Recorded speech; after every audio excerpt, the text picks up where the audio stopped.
bousculé par la transformation du monde du travail, par l'intégration des technologies du digital, mais également par l'arrivée des nouvelles générations et de nouveaux comportements au travail, également concerné par le concept d'entreprise libérée. Jamais la profession de DRH n'a jamais été concernée par autant de mutations et de transformations au même moment.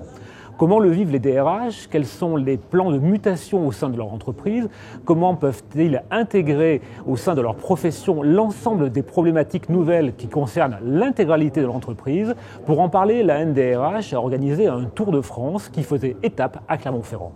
Nous sommes partis, le journal de l'Écho, à la rencontre de ces DRH qui s'interrogent sur l'évolution, sur l'avenir de leur profession et sur les grands enjeux qui vont concerner un métier en pleine révolution.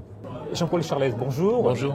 Vous êtes à la fois un DRH avec tout ce que cette fonction implique, et vous allez nous en parler dans quelques secondes, et en même temps vous êtes le président d'une association, la NDRH, qui organise aujourd'hui à Clermont-Ferrand une étape du Tour de France des DRH. Et là aussi, vous allez nous raconter la genèse de cette initiative et peut-être les résultats qui se constatent aujourd'hui par ces 300 personnes présentes.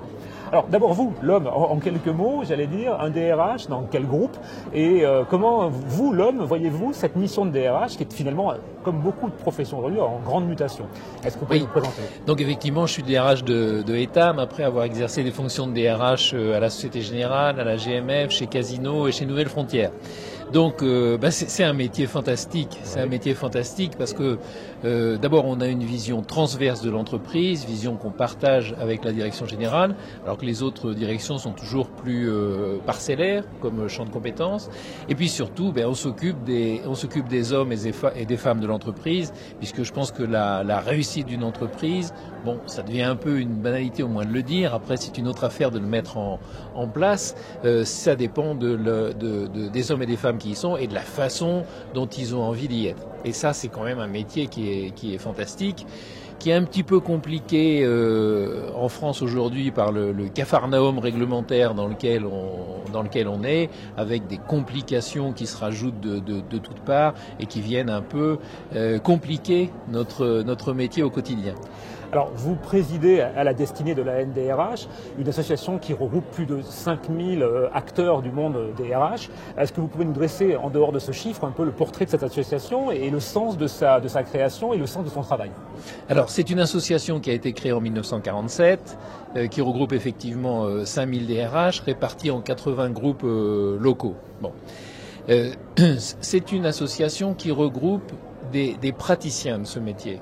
Et je crois que c'est ce qui en fait la force. C'est-à-dire que sont adhérents à la NDRH des gens qui connaissent le métier, qui le pratiquent au quotidien et qui donc peuvent avoir une perception assez claire et assez pratique de ce qui peut être mis en place au fil des mois et des ans.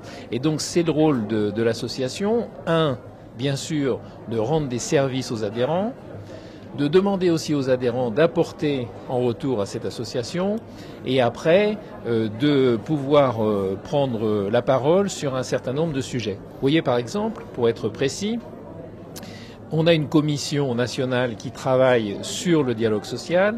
Cette commission a fait un certain nombre de propositions. Ces propositions ont été transmises à nos adhérents pour avis. On a eu près de 500 retours sur ces propositions et compte tenu de ces retours, on a après transmis au pouvoir public, au cabinet des ministres du Travail ou de l'Économie, à la presse, un certain nombre de thèmes qui nous tiennent à cœur et qui permettraient de revitaliser le dialogue social en France. Alors, vous êtes également un acteur force de proposition et également un acteur de rencontre parce que vous avez initié il y a maintenant 2 ans le Tour de France, ce Tour de France visant à ce que les acteurs locaux finalement, les acteurs régionaux des DRH se rencontrent, partagent et échangent sur des thématiques. Pourquoi initialement cette initiative? Pourquoi avoir pris la décision un jour de dire nous partons à la rencontre des acteurs sur le terrain dans les différentes régions? Parce que la NDRH, même si un certain nombre de DRH du CAC 40 sont dans l'association, n'est pas un regroupement de quelques personnalités. C'est un regroupement de 5000 personnes qui, encore une fois, pratiquent le métier au quotidien.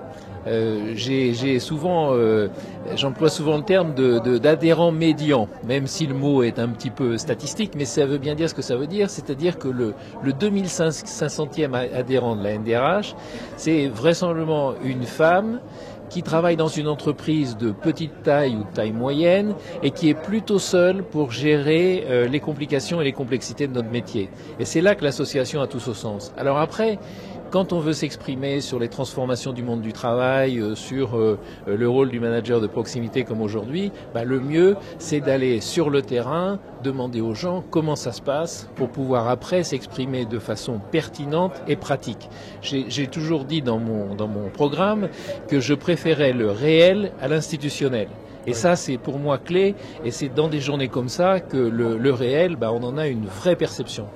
Alors, Clermont-Ferrand est l'une des étapes, la combienième? La troisième étape, on a eu une étape à Bordeaux, une étape à Cherbourg, la troisième à Clermont-Ferrand, et qui prépare le premier congrès international de la NDRH qui va avoir lieu fin juin à Paris. Alors, un peu plus de 300 personnes réunies pour échanger, pour écouter un plateau de qualité avec, comme vous l'évoquiez, des DRH du CAC 40, mais également effectivement des entreprises locales et régionales. Est-ce que le succès d'une manifestation comme celle-ci est la démonstration encore de la force finalement du DRH dans l'entreprise, ou est-ce qu'il y a aussi une inquiétude sur l'évolution du métier et la nouvelle perception nécessaire que l'on doit avoir et qui nécessite des rencontres comme celle-ci? La force, on la tient de notre capacité d'évolution.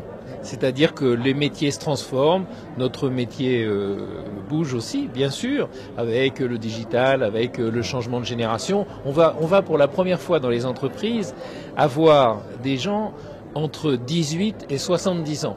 70 parce que les départs à la retraite va devenir un petit peu financièrement parfois difficile, 18 ans parce que des gens vont commencer à travailler le plus tôt, parfois plus tôt qu'auparavant.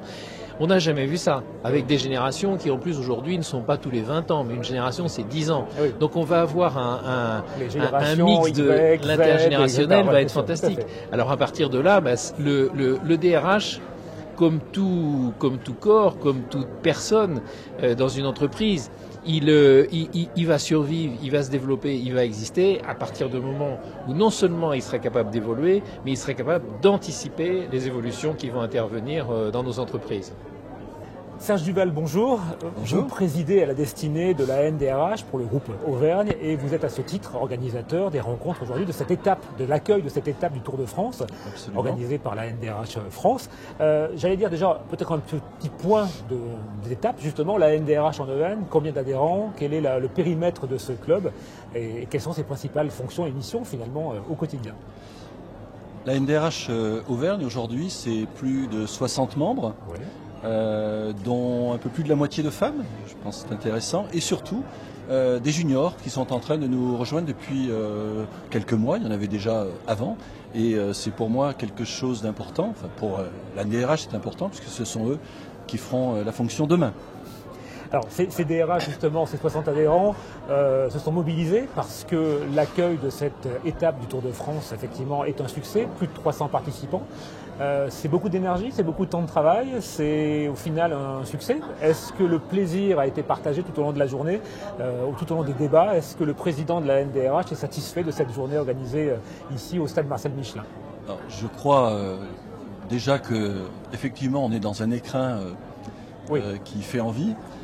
C'est pour moi et pour la NDRH un succès extraordinaire parce que je pense qu'on a battu le record des étapes du Tour de France depuis que ça existe. Il faut comprendre que je suis entouré d'un bureau de 10 personnes, donc nous sommes 11, et c'est une force extraordinaire d'abord parce que il y a un état d'esprit, un plaisir à travailler ensemble. Et du coup, pour une réunion comme aujourd'hui, on s'est réparti les tâches et de fait, tout ça a été plus facile. Mais réunir 300 personnes, franchement, on nous aurait dit ça il y a un mois, je crois qu'on n'y aurait pas cru. Quel est j'allais dire avant toute chose, cette journée était consacrée aux échanges.